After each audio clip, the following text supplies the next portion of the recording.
Hey guys, আজ আমি explain করব মিস্টার কুইন কোরিয়ান ড্রামাটির 9 নম্বর পর্ব। এর প্রথম 8টি পর্ব অলরেডি আমি এক্সপ্লেন করেছি। যেই ভিডিওগুলো আপনারা না দেখে থাকলে ডেসক্রিপশন বক্সে ভিডিওগুলো লিংক দেওয়া আছে, সেখান থেকে অবশ্যই আগের পর্বগুলো দেখে নেবেন। তো চলুন শুরু করা যাক আজকের এক্সপ্লেন ভিডিও। শুরু করার আগে আমি রিফাত আছি আপনাদের সাথে। স্বাগতম আমার চ্যানেলে বিএম দা এক্সপ্লেনার।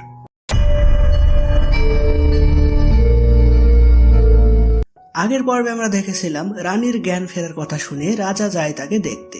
সেখানে আমরা একটি কুয়ো দেখি, যেটা নিয়ে অনেক কাহিনী জড়িয়ে আছে।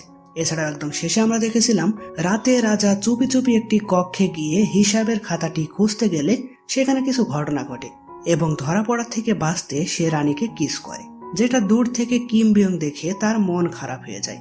সেখানে তখন রানীর বাবা এসে তাদেরকে এমন অবস্থায় দেখে কিম বিয়ংকে তাড়াতাড়ি সেখান থেকে চলে যেতে বলে। আসলে রাজা এবং রানীকে আলাদা ঘরে ঘুমাতে দেওয়া হয়েছিল, তাই তাদেরকে অমন অবস্থায় দেখে রানীর বাবা বলে ওদেরকে আলাদা ঘুমাতে দেওয়া খুব অন্যায় হয়েছে আমার। তো যাই হোক, রাজার উপস্থিত বুদ্ধির কারণে সে ধরা পড়ার থেকে বেঁচে যায়। এরপর তাদের একসাথে ঘুমানোর ব্যবস্থা করা হলো। এখানে বং কিন্তু নিজের অজান্তেই রাজার প্রতি দুর্বল হয়ে গেছিল, মানে কিছুক্ষণের জন্য সে কিমসোতে পরিণত হয়ে গিয়েছিল। আর এটা যখন বং বুঝতে পারে তখন সে নিজের গালে চড় মারতে মারতে বলে, কিমসো ইয়াং, নির্লজ্জ বজ্জাত মেয়ে কোথাকার, তুই চাচ্ছিস এই শরীরে দখল নিতে? সেটা আমি তোকে নিতে দিব না। আমি যতক্ষণ এই শরীরে আছি এই শরীরের নিয়ন্ত্রণ আমার কাছেই থাকবে। রানীর এমন উল্টাপাল্টা কথা যদি কেউ শুনে ফেলে তাহলে আবার কেউ সন্দেহ করতে পারে দেখে রাজা তার গলায় আঘাত করে তাকে অজ্ঞান করে দেয়। এরপর রানী অর্থাৎ বং ঘুমিয়ে পড়ে। তো রানী ঘুমিয়ে পড়লে রাজা আবারও গোপনে পাশের কক্ষে যায় খাতাটি খুঁজতে, যেই খাতায় আন্দম কিম গোষ্ঠীর সবার অপকর্ম তালিকাবদ্ধ করা আছে। সেখানে চিত্রকর্মের পিছনে থাকা গোপন ড্রয়ারটি খুলতে গিয়ে রাজা একটু শব্দ করে ফেলে। সেই শব্দ কিম বিয়ং শুনে সে চুপি চুপি সেদিকে এগিয়ে আসে, কিন্তু সেই সময় রানী ঘুমের ঘরে হাসতে থাকে, যেটা শুনে কিম বিয়ং ভাবে রাজা রানী হয়তো রোমান্টিক মুহূর্ত পার করছে, তাই সে আবারও কষ্ট পেয়ে সেখান থেকে ফিরে আসে। তো এখানে রাজা কিন্তু ড্রয়ারের ভিতর কোনো খাতাই খুঁজে পায় না। সে অবাক হয়ে ভাবতে থাকে খাতাটি তাহলে কোথায় যেতে পারে। তার তখন কুয়োর কথাটি স্মরণে আসে, তাই সেই মুহূর্তে সে চলে যায় কুয়োর কাছে।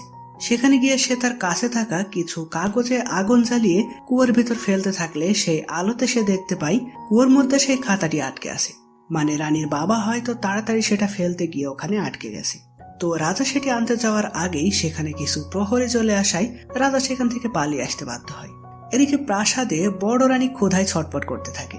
সে তার ভাইকে ডেকে বলে, কিমসো কবে ফিরবে বলো তো? ওকে না দেখতে পেয়ে আমার শরীর দিন দিন খারাপ হয়ে যাচ্ছে। তখন তার পেট গুড় গুড় করে উঠলে জগওয়েন হেসে ওঠে। সে বলে, বুঝেছি, আপনি ওর বানানো খাবারের প্রেমে পড়ে গেছেন। চিন্তা করবেন না, আমি চিঠি পাঠিয়ে দিচ্ছি, কিমসো খুব শীঘ্রই ফিরে আসবে। কিন্তু রানী ফিরে আসা পর্যন্ত মানবককে নির্দেশ করা হয় রানীর মতন সুস্বাদু খাবার বানাতে। সে তো এতে খুব খুশি হয় যে রানী না থাকাতে রান্নাঘরে তার আবার রাজত্ব ফিরে এসেছে। কিন্তু অনেক চেষ্টা করেও সে রানীর বানানো খাবারের মতন স্বাদের খাবার তৈরি করতে পারে না। এরপর দেখা যায় চই মন মরা হয়ে রান্নাঘরের পাশ দিয়ে যাচ্ছিল। তাকে দেখে মানবক জানতে চায় কি হয়েছে তার। চই বলে মালিকার সাথে থাকতে থাকতে তার প্রতি মায়া জন্মে গেছে, তাই এতদিন তাকে না দেখতে পেয়ে খুব খারাপ লাগছে। মানবক এখানে তাকে কাগজে মুড়ে একটা জিনিস দেয়, যেটা ওই সময়কার প্রেম নিবেদন করতে দেওয়া হতো আর কি। কিন্তু চই এই জিনিস সম্পর্কে জানতো না, তাই সে মানবকের প্রেম নিবেদন বুঝতে না পেরে জিনিসটা কোনো ময়লা ভেবে ফেলে দেয়। অন্যদিকে আমরা দেখি কিম বিয়ং তার দলবল নিয়ে আসে ইয়ং পিয়ং এর সৈন্যদের কাছে। সে যেহেতু বিচার বিভাগের প্রধান, তাই সে তার ক্ষমতা বলে ইয়ং পিয়ংকে বলে, আপনার সৈন্যরা যেহেতু সম্রাটের নিরাপত্তায় থাকে, তাই তাদের ভিতরে কেউ ভুয়া পরিচয়পত্র দিয়ে সম্রাটের কোনো ক্ষতি করতে চায় কিনা, সেজন্য তাদের সবার পরিচয়পত্র আমি দেখতে চাই। ইয়ং পিয়ং তো এতে রেগে যায়। এখানে দুই গ্রুপের ভিতরে লড়াই বাঁধার উপক্রম হয়। কিম বিয়ং জানায়, সম্রাটের নিরাপত্তার জন্য এমনটা করছি, না রেগে আমাকে এই কাজে সাহায্য করুন। ফলে সকল সৈন্যদের পরিচয়পত্র দেখা হলেও সেখানে তেমন কোনো ভুয়া পরিচয়পত্র খুঁজে পাওয়া যায় না। আসলে রাজা গোপনে কোনো সৈন্যদের প্রশিক্ষণ দিচ্ছে কিনা সেটা সন্দেহ করেই কিম বিয়ং এমনটা করে। কিন্তু আমরা তো জানি রাজা তার 7-8 জন সৈন্যকে অতি গোপনে প্রশিক্ষণ দিচ্ছে। এভাবে খুঁজলে কিম বিয়ং তাদের খুঁজে পাবে না। তো এই তল্লাশির কথা ইয়ং পিয়ং রাজাকে গিয়ে জানায়। রাজা বলে, এমন চলতে থাকলে আমাদের সৈন্যদের খুঁজে পেতে ওদের বেশি সময় লাগবে না, খুব তাড়াতাড়ি কিছু একটা করতে হবে। এছাড়াও গত রাতে একজন মুখোশ পরা লোক রাজাকে আক্রমণ করেছিল, সেটাও সে তার ভাইকে জানায়। ইয়ং পিয়ং মুখোশের বর্ণনা শুনে বলে, এই একই লোক ওলকে তুলে নিয়ে গিয়েছিল। তো তাদের কথার মাঝে রানীর বাবা জানায় কিম বিয়ং রাজার সাথে দেখা করতে এসেছে। সে মূলত জগওয়েনের দেওয়া একটি চিঠি এনেছিল রাজাকে দিতে, যাতে লেখা ছিল রাজা রানী যেন আজই প্রাসাদে ফিরে যায়। কিন্তু রাজা তাকে সাফ জানিয়ে দেয় যে রানীর বিশ্রামের জন্য আর একটা দিন এখানে থাকতে হবে। রানীর বাবা তখন কিমবিয়ংকে বোঝায় যে সম্রাট আমার মেয়ের সুস্থতা নিয়ে খুব ভাবেন, তাই তিনি আরেকটা দিন বিশ্রাম নেওয়ার কথা বলছেন। ফলে কিমবিয়ং সেখান থেকে চলে গেলে ইয়ংপিয়ং রাজাকে বলে, এখানে যখন এসেছি তখন ওলের সাথে একবার দেখা করে যাই। কাজের চাপে ওর তেমন খোঁজ খবর নেওয়া হয়নি। মানে জখম হওয়ার পর তার বাড়িতে ফিরে যাওয়ার কথা ছিল, কিন্তু বাড়ি যাওয়ার আগেই যে সালসো তাকে মেরে দিয়েছে এটা তো তারা জানতো না। তো যাই হোক, এরপর রাজা রানীর জন্য খাবারের ব্যবস্থা করা হলে বং রাজাকে বলে, আচ্ছা তুমি আরেকদিন থাকতে চাইলে কেন? রাজার কাজ রাজ্য চালানো, বউয়ের সেবা না করে রাজ্যের মানুষদের তো খোঁজ খবর নিতে পারো। রাজা বলে, হ্যাঁ, আজ আমি ছদ্মবেশে প্রজাদের অবস্থা একটু দেখে আসতে চাই, ফিরতে রাত হবে, তাই আজ থাকতে চেয়েছি। বং এটা শুনে বলে, শুনেছি রাজ্যের সাধারণ প্রজারা গুপপাক নামে একটা খাবার খায়, এটা স্বাদ কেমন? রাজা বলে, আমি কিভাবে জানবো এসব গরিব খাবারের স্বাদ কেমন? কিন্তু ছদ্মবেশে রাজা রানী দুজনেই যখন বাইরে যায় তখন সেই গুপপাক খাবার রাজা চেটে পুটে খেতে থাকে। মানে সে হয়তো প্রায় এই খাবার খেয়ে থাকে আর কি, যার স্বাদ অসাধারণ। তো রাজাকে তৃপ্তি করে খেতে দেখে বং বলে, তুমি নাকি স্বাদ জানো না, কিন্তু ঠিকই তো মজা করে খাচ্ছ। রাজা তখন লজ্জা পেয়ে বলে, এমন খাবার মানুষ খায় নাকি? বং তখন রান্নাঘরের দিকে তাকিয়ে এই গুপপাক বানানোর প্রক্রিয়া পর্যবেক্ষণ করে নেয়। তো যাই হোক, তারা যেই দোকানে বসে খাবার খাচ্ছিল তার পাশেই সাধারণ প্রজারা গল্প করছিল যে তারা খুবই কষ্টে আছে। তারা বলে তাদের ফসল নষ্ট হচ্ছে, কর বাড়ানো হচ্ছে, কিন্তু রাজা সেদিকে কোনো খেয়ালই নেই। এখানে রাজা কিন্তু তাদের সব কথাই শুনতে পারছিল, কিন্তু প্রজাদের দুঃখ কষ্টের কথা শুনেও তার আসলে কিছুই করা ছিল না। তো এরপর লোকগুলো রাজার পরিবার নিয়ে কথা শুরু করে দেয় যে বিশ্বাসঘাতক পরিবারের ছেলেকে রাজা বানানো হয়েছে, এই সব আর কি।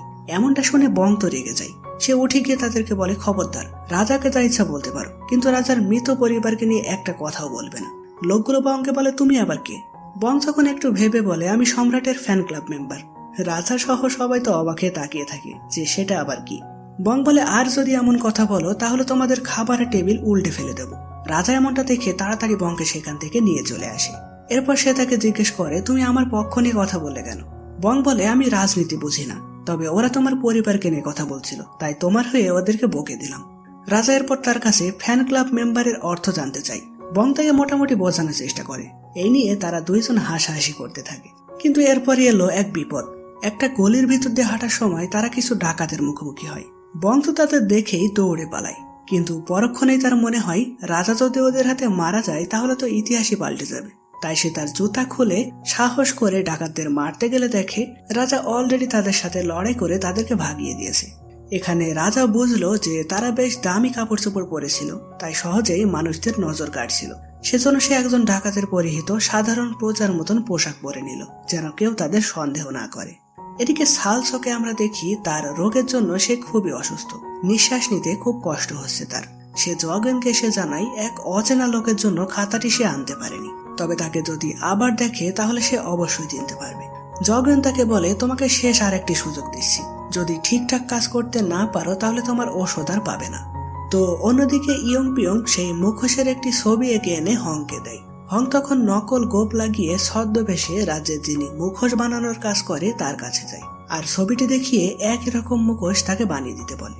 তো এবার চলুন তাহলে জেনে নেওয়া যাক এই ড্রামার সবচেয়ে গোপন একটি রহস্য, যার সম্পর্কে ড্রামার অনেকগুলো এপিসোডে অল্প অল্প করে ইঙ্গিত পাওয়া গেছে।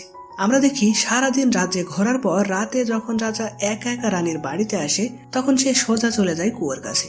এই কুয়ো ছিল রাজার ছোটবেলার সবচেয়ে বড় দুঃস্বপ্ন। আন্দম কিম গোষ্ঠী যখন তার পরিবারকে করে তখন রাজা গাছের আড়াল থেকে সবটা দেখছিল।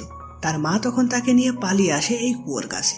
সে বলে, তাড়াতাড়ি এই কুয়োর ভিতর লুকাও, এখানে থাকলে কেউ তোমাকে খুঁজে পাবে না, আমি শীঘ্রই তোমাকে উদ্ধার করতে আসবো। রাজা বলে, কিন্তু তোমার কি হবে? তার মা বলে, আমার যা কিছু হয়ে যাক বাবা, তোমাকে বেঁচে থাকতেই হবে। এই বলে সে রাজাকে কুয়োর ভিতর নামিয়ে দিয়ে সেখান থেকে চলে যায়। এরপর আমরা কিম সোইয়াং এবং হোয়াজিনের কাহিনীটা দেখি, যেখানে দেখা যায় ছোটবেলায় তারা দুইজনই দেখতে প্রায় একই রকম ছিল। তারা দুইজন ছিল বন্ধুর মতন। এছাড়াও তাদের আরো একটি মিল ছিল, দুজনের কারোরই মা বেঁচে ছিল না। তো কিমসোর মায়ের মৃত্যুবার্ষিকীর দিনই ছিল তার জন্মদিন। সেই দিন সে তার মাকে স্মরণ করে তার মায়ের দেওয়া একটি বই পড়ত। তো সে হোয়াজিনকে এই বইয়ের ব্যাপারে বললে হোয়াজিন বলে, জানো, মাকে দেখার একটা উপায় বের করেছি, যদি মরে যায় তাহলেই তো মাকে আবার দেখতে পাবো। তার এমন কথা শুনে কিমসো সেখান থেকে চলে যায়। সে তার মায়ের কাছে যাওয়ার জন্য সেই বইটি সাথে নিয়ে কুয়োর ভিতরে যায় মরার জন্য। তার ভিতরে সে অজ্ঞান হয়ে পড়ে থাকা রাজাকে দেখতে পায়। কিমসো তার কাছে থাকা একটু পানি রাজার মুখে দিয়ে তার জীবন বাঁচায়। রাজা তাকে বলে যে আমার পরিবারের সবাই মারা গেছে, আমার ভীষণ ভয় করছে। কিমসো বলে আমি এখানে মরতে এসেছি, চলো তাহলে দুইজন একসাথে মরে যাই, তাহলে তুমিও তোমার পরিবারকে আবার দেখতে পাবে আর আমিও আমার মাকে দেখতে পাবো। এই বলে তারা একে অপরের গলা চেপে ধরে, কিন্তু এভাবে তো আর মরা যায় না। তারা দুইজন তখন কাঁদতে থাকে। এই কান্নার শব্দ শুনতে পাই পিচ্চি কিম বিয়ং। সে কিমসোকে উদ্ধার করতে নিচে নামতে চাইলে রাজা তার ব্যাপারে বলতে নিষেধ করে, ফলে কিম বিয়ং নিচে না নেমে একটা মই আনতে চলে যায়। কিমসো তখন রাজাকে বলে আমি আর মরতে চাই না। সে তার কাছে থাকা বইটি তাকে দিয়ে বলে আমি আবার ফিরে আসবো, যদি তুমি বাঁচতে চাও তাহলে এই বইটা আমাকে ফিরিয়ে দিও। তো কিমসো উপরে উঠে একজন দাসীকে বলে রাজাকে বাঁচানোর কথা, কিন্তু সে এই কথা জোয়াগুয়েন এবং রানীর বাবাকে জানিয়ে দেয়। তারা তখন রাজাকে বাঁচানোর পরিবর্তে কুয়োর মুখ আটকে পাথর চাপা দেয়, যেন রাজা কুয়োর ভিতরেই পচে মরে। কিমসো অনেক কান্নাকাটি করে রাজাকে বাঁচাতে বলে, কিন্তু তার কথা কেউই শোনে না। এখানে এই সবকিছু দূর থেকে হোয়াজিন ভালোভাবে দেখে। তো কিমসো শেষমেশ কিম বিয়ংকে বলে আমি দাসীকে না বললে ওর সাথে এমনটা হতো না, আমার জন্যই ও আজ মরতে চলেছে। কিম বিয়ং বলে তুমি তো শুনেছো ওর পরিবার ভালো না। কিমসো বলে ওর পরিবার অন্যায় করতে পারে, ও তো কোনো অন্যায় করেনি, তুমি দয়া করে ওকে বাঁচাও ভাইয়া। কিম বিয়ং তার আকুতি শুনে রাজাকে বাঁচাতে চায়। তারা অনেক কষ্টে কুয়োর মুখে দেওয়া পাথর এবং ঢাকনা সরায়, কিন্তু আশপাশে লোকজন চলে আসায় তারা ভিতরে মই ফেলার আগেই সেখান থেকে চলে যেতে বাধ্য হয়। রাজা তখন তার শরীরের সমস্ত শক্তি দিয়ে কোনো মতে কুয়োর উপরে উঠে আসে। উপরে উঠে সে দেখে সেখানে হোয়াজিন দাঁড়িয়ে রয়েছে। যেহেতু কুয়োর ভিতর অন্ধকার থাকায় সেই কিমসোর মুখ ভালোভাবে দেখতে পারেনি এবং হোয়াজিনও তার মতনই দেখতে হওয়ায় সে তাকে বইটি দিয়ে বলে আমি তোমার মতন বাঁচতে চাই। সেই থেকে রাজা ভাবে যে হোয়াজিন তার জীবন বাঁচিয়েছে, আর হোয়াজিনও এমন অভিনয় করে যেন সেদিন কিমসো না, সেই রাজাকে বাঁচিয়েছিল। তো যাই হোক, বর্তমান সময়ে আমরা দেখি রাজা কুয়োর ভিতরে নামে খাতাটি খুঁজতে, কিন্তু আশ্চর্যজনকভাবে খাতাটি সে সেখানে পায় না। তার তখন সেই সব স্মৃতি ভেসে ওঠে। তার মনে হতে থাকে মৃত পরিবারের সবাই তাকে বলছে আমরা নির্দোষ বাবা, আমাদের ফাঁসানো হয়েছে, তুমি ওদের শাস্তি দাও। এইসব মনে পড়ে রাজা ভীষণ অসুস্থ হয়ে পড়ে।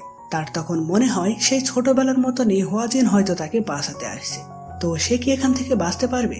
আর খাতাটি তো সে আগের দিনও এখানে দেখেছিল, তাহলে সেটি কে নিয়ে গেল? এইরকম প্রশ্ন রেখেই 9 নম্বর এপিসোডটি এখানেই শেষ হয়। তো গাইস, কেমন লাগলো আজকের পর্বটি কমেন্ট করে জানাবেন।